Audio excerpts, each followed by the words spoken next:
Good evening, gentlemen. Sorry it's taking me so long to post the wrap up. I've been meaning to do this for a while, and I feel like logistically I can actually pull this off. Before I get into the Week 5 matchups, let's take a quick look at the standings.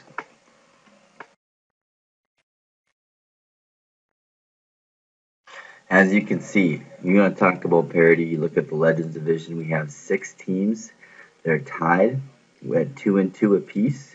In the Leaders division, we're starting to see some separation as we have Mind Freak being our only undefeated team through 4 weeks. Deep Edition is 3 and 1 after his miracle victory over Team Pigeon last week. We have 3 teams in the bottom at 1 and 3. However, when you look at some of the points that they've been able to score, with Bad News Bears in particular, you gotta feel that if one of these 3 teams between Deep Edition, Team Pigeon, and Mind Freak would falter, there's definitely some upside to get in there. If you look at the overall power rankings, no surprise you have Mind Freak at top. You have still our rookie in second, Deep Edition in third. Charlestown Chiefs was starting out strong in week 1 is all the way down at number 12. Let's go to the matchups. Our first matchups is multiple scoregasms versus spread heads. I really think Drew Brees for New Orleans playing against San Diego is going to have a huge game on Sunday night. I think it's actually going to trump Flacco's matchup versus Kansas City. I also think Reggie Bush and Marshawn Lynch are going to have big games for spread heads. I'm thinking at least a minimum of 18 points apiece. He's going to need it. However, Chris Johnson should not do too well against Minnesota, although he's starting to resurrect his somewhat shaky start this year. Brandon Lloyd and Marcus Colston should have pretty good games. Colston might have a huge game. With that said, Hartline is still questionable. Gonzalez, somewhat questionable.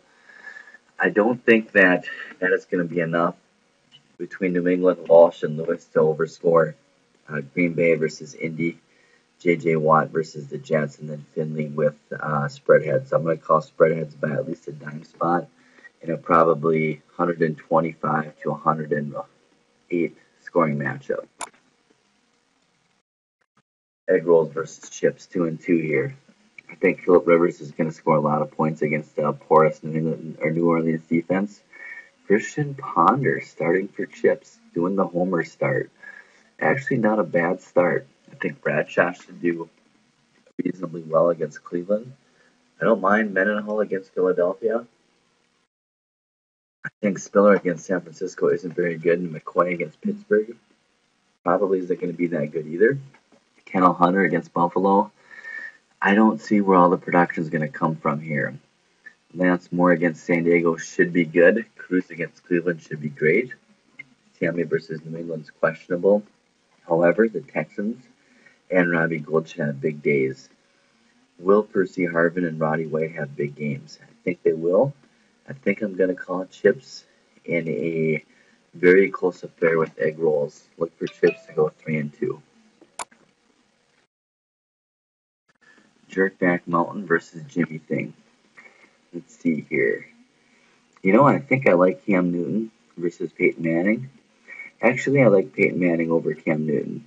I like Green Ellis. I like Foster. Larry Fitzgerald had a great game. I think Thomas will do good. Graham should do well. On the other side, Walker should do good against Denver. Morris should do good. Benson should do okay. I think the two wild cards here are going to be A.J. Green and Minnesota's D against Tennessee. With that said, I think Baltimore's defense is going to be the main X factor for Jimmy Thing. And I see Jimmy Thing actually propelling himself over Jerkback by about 15 points. Bad News Bears versus the Chiefs.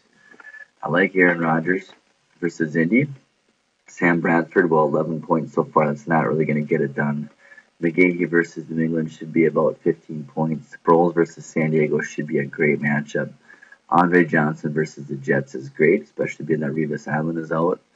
Sean Jackson versus Pittsburgh should be somewhat decent.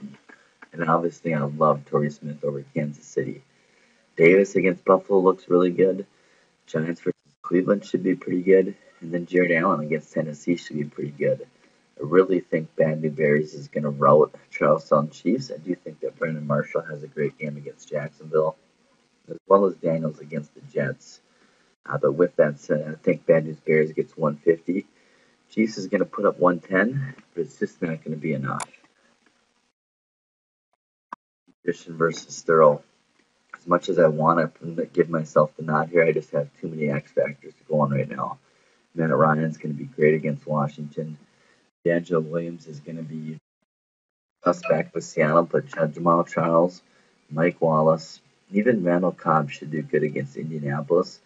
I think Gronkowski, Akers, and Seattle's defense, along with Patrick Willis, are going to be enough to overcome good production from Eli, AP, Rice, Reggie Wayne, and Julio Jones, as Hankerson, Gates, Prater are just too much X factors. And with Arizona's D not getting the production that I needed, I think that Seattle's going to edge me.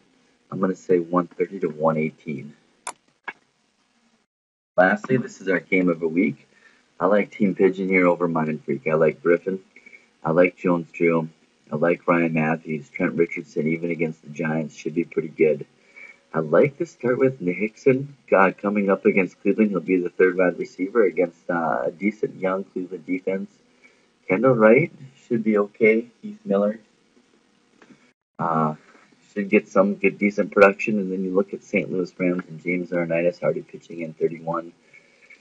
James Jones and Pierre Garcon and Brent Zellick as the X Factors do enough? I don't think so. I think Turner and Gore, Brady have good matchups. Chicago's team might do pretty well. But I see Team Pigeon scoring over 150. I don't think that the Bermuda Triangle is in full force this week.